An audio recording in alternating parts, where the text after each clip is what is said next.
Welcome to Cakes and Lifestyle by Chef Emily.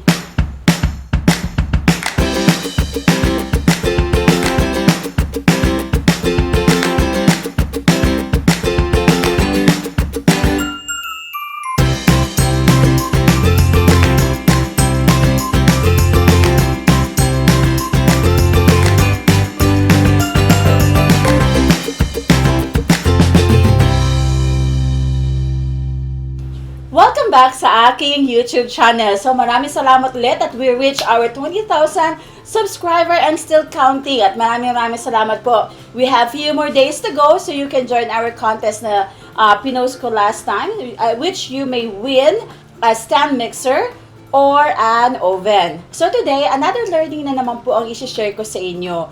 And this time, dahil po sa sobrang bored na po ako dito sa bahay, namimiss ko ng mga gala ko. Alam mo yung mga time na pumupunta pa ako sa Camuigin, sa CDO, yung mga area na yan. At laging meron akong pasalubong na lagi kong binibili. Kasi nga, alam mo yun, yung parang hindi kumpleto ang pagpunta ko ng CDO ng Camuigin kung wala akong ng pasalubong na to. Ano kaya ang gagawin ko ngayong araw na to? Walang iba kundi ang sikat po nila na Pastel de Camiguin.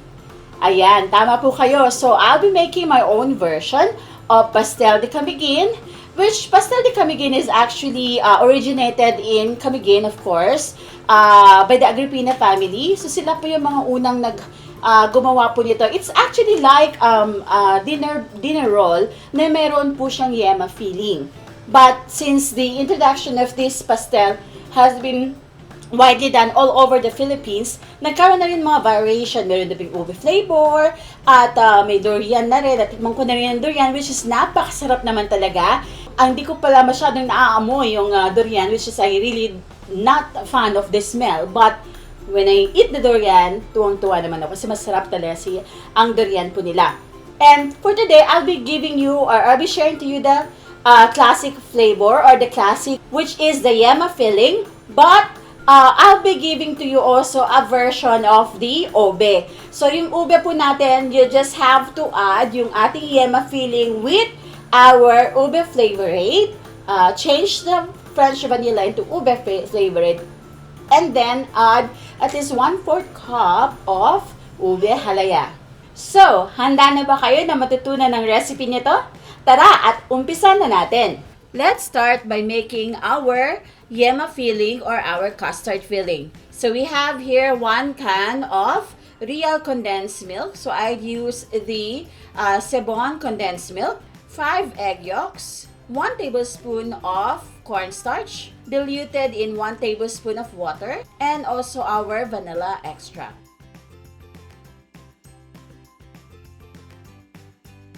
In our thick saucepan, non-stick, pakuluan po natin ang ating egg yolk and our condensed milk. Keep stirring until lumapot siya at mag-evaporate na yung kanyang mga water. So, mas malapot po siya, mas okay. This will take approximately 5 minutes bago po siya maging paste consistency. Let's now add our 1 tablespoon of French vanilla. If you want to make this into an ube flavor, you can change the French vanilla into 1 tablespoon of baker's field ube flavor and add at least 1/4 cup of ube halaya. Lastly, we'll add our 1 tablespoon of cornstarch diluted into 1 tablespoon of water. Then turn off the heat, and then you can now add your 3 tablespoon of butter. Okay, our yema filling is ready. So, how will you know na ready na siya kapag ganito naka-thick yung kanyang consistency? Alright? You can do this in advance, like 1 week ahead of time, kasi mas malamig siya, mas okay. Mas solid siya, mas maganda. Right? And then, transfer to a bowl. Ang bango-bango niya. Sarap-sarap ng yema. And then, cover it with cling wrap. Make sure that the cling wrap touches your yema filling so that there would be no crust on top of our yema. Now, put this in the chiller until it cools down or until it solidifies. So again, mas maganda po siya na mas thick yung kanyang consistency at mas malamig po ang inyong yema filling when you put it on your buns. Now let's start for our buns. We have here 3 cups of bread flour. You can substitute this with all-purpose flour kung yun ang meron kayo. But since bread flour is much cheaper compared to all-purpose flour, so I suggest na ito yung gamitin natin. And then we have our 1/4 cup of powdered milk. Any kind of powdered milk will do. 1/4 cup of sugar, granulated sugar, 1 teaspoon of salt, 3/4 cup of fresh milk, 1 medium-sized egg, 3 tablespoons of butter, and I have 1 teaspoon of vanilla or French vanilla extract. Now for our yeast mixture, I have here 1 teaspoon of sugar, 1/4 cup of warm or lukewarm water, and 2 teaspoons of instant yeast. So I'll add the 1/4 cup of lukewarm water to the sugar, and then the 2 teaspoons of yeast or instant yeast. Mix and wait till it blooms for approximately 5 minutes. Now, the reason why I always do this separate from my ingredients is because ayoko na magkamali sa aking yeast mixture. Because sometimes, meron ang mga yeast na akala mo okay pa, yun pala patay na. So, it's safer to do it this way. You will not going to waste any ingredients later on once na hindi nag-bloom ang inyong dough. So, do this in advance so you can check if your yeast mixture is still okay or active. This is already sifted bread flour. So, sinif ko na po siya. But before you sift, cup it first para hindi po mabawasan yung timbang niya. So, this is approximately 420 to 450 grams. Ang isang 3 cups of bread flour. Now, we're going to add our powdered milk and our salt. And then, our sugar. So, we add our dry ingredients.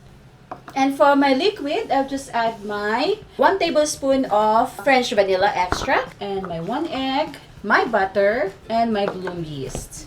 To my KitchenAid heavy-duty mixer, I'll add my dry ingredients. 1 piece of medium-sized egg, then at number 1 speed or low speed, our bloom yeast mixture, and our liquid mixture. I usually add my liquid mixture slowly to make sure that everything is well incorporated. Once all our dry ingredients and liquid mixture comes together, just like this one, you may now add your 3 tablespoons of butter. If you don't have butter, you can change this into margarine or shortening. Depende kung anong stock ang meron kayo. Once the butter is incorporated to our dough or to our mixture, we may now speed up our stand mixer to medium-high or number 4 speed for the KitchenAid until maging dough consistency na po siya. So, mapapansin niyo na at this point, medyo liquidy or watery pa po siya. Don't worry, just keep on kneading kasi mamaya po yan, mamumuo na po siya ng kusa. Then, that's the time na well-developed na ang ating dough. This will take approximately 10 to 15 minutes. All you have to do now is to speed up at the medium speed or number 6 for your KitchenAid mixer. This would be until for approximately 5 minutes. Until such time na makita nyo na po na clear na po yung inyong bowl at wala nang mga nakadikit na dough, nandoon na lang siya lahat sa dough. So this is the last stage for our dough.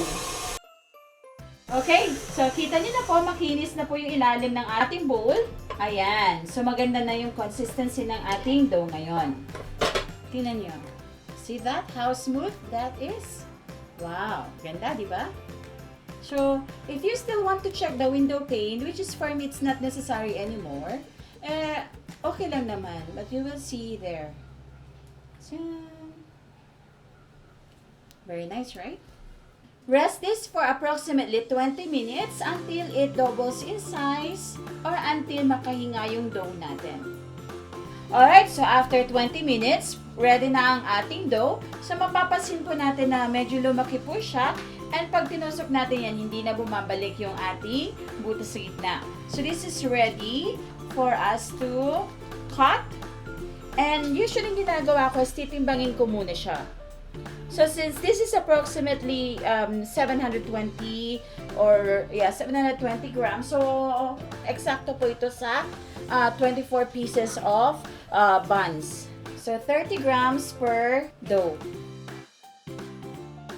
Alright, pagkatapos natin siya matimbang, i-stretch na po natin siya into circle para ilagay na natin yung fillings natin kanina na yema. So you can flat it out here on your table, or if you like, pwede kayong gumamit ng rolling pin kung gusto niyo na mas maganda yung pagkabilog niya. But for me, doing that is generally fine. And then get a mayema in the middle. And then para po siyang dumplings, kukunin mo siyang ganyan. And then properly seal. Okay, and then okay, let's do this again until makumpleto natin yung 24 pieces. Okay, so that's our 24 pieces of our pastel buns. Now, we'll rest this for 1 hour until mag-double na po yung size po niya. And then, we will bake this for 170 degrees for 15 minutes. And there you have it, our beautifully baked, soft, fluffy, so yummy. Tastes like the original ang ating Pastel de Camiguin. So, ito po yung version natin ng Pastel de Camiguin. Tingnan nyo naman po. Ayan. So, ang lambot-lambot ng tinapay niya. And there you go. It's oozing with yama. Ang sarap naman nito. I would really love to eat this. Wow. And katulad nga na sinabi ko kanina, this is very light, yummy, fluffy, at talaga naman ma-enjoy mo. And actually, you can bake it into 2 ways. So, pwede yung direkta, yung katulad dito, yung kanyang shape. Or if you would like, pwede kayong gumamit ng cupcake liner. So, yung cupcake po ninyo, sprayan nyo lang para magkaroon siya ng fit na tinatawag, para magkaroon siya ng ganito. And mas magiging dome shape po siya. So, ito po yung kalalabasan niya. Ito naman, we'll just using the sheeter for this one. At either way, pwede mo po siyang gawin or pwede mong gamitin for the bake. And as I've said kanina, ma-enjoy mo po ito with a cup of coffee o kung ano man yung gusto mo kasi it's so soft.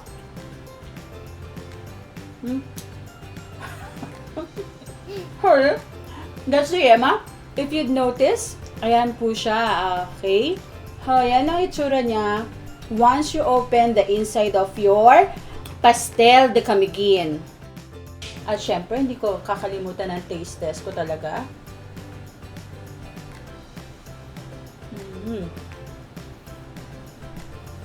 Light na light yung tinapay niya. Soft. Airy. Tamang-tama lang yung lasa. Hindi siya masyadong matamis. Hindi rin naman siya matabang because of the balance of the salt and the sugar na ginamit natin. And pansinin nyo yung yema natin. Purong yema talaga yung ginamit natin. But as I've said kanina, we can actually change the flavor if you want to make it into ube or any flavor na gusto po ninyo. Pwede mo pong gawin yan. So you can change just add flavors on your yema filling. And then, on top of your pastel, siguro lalagyan mo dito ng dot for the color. Para show pa, lalagyan mo ng dot dito para may palatandaan ka kung ano ang laman ng loob ng ating pastel. And then, of course, you can box it just like this. Yan. So, this is box of 12. Yan. So, this is swak na pang negosyo. Pwede na natin to ibenta. Depende po sa costing na gugustuhin po natin. So, from 150, 180 to 200 pesos, you can sell it as cheap or as expensive as you like. Depende po sa costing natin. Now, follow me on my page, Chef Emily Peralta, because I'll be posting more detailed information about the Pastel de Camiguin na ginawa natin ngayon. And I might put some costing on my page, on my Facebook page, alright? So, once again, please do follow me at my page, Chef Emily Peralta, for more tutorials and learning. You can also be a member of Cake Artists and Bakers Network Philippines, and also be my subscriber. Click the bell button, and for the notification for my Cakes and Lifestyle by Chef Emily. Once again, this is Chef Emily, and have a great day. Bye!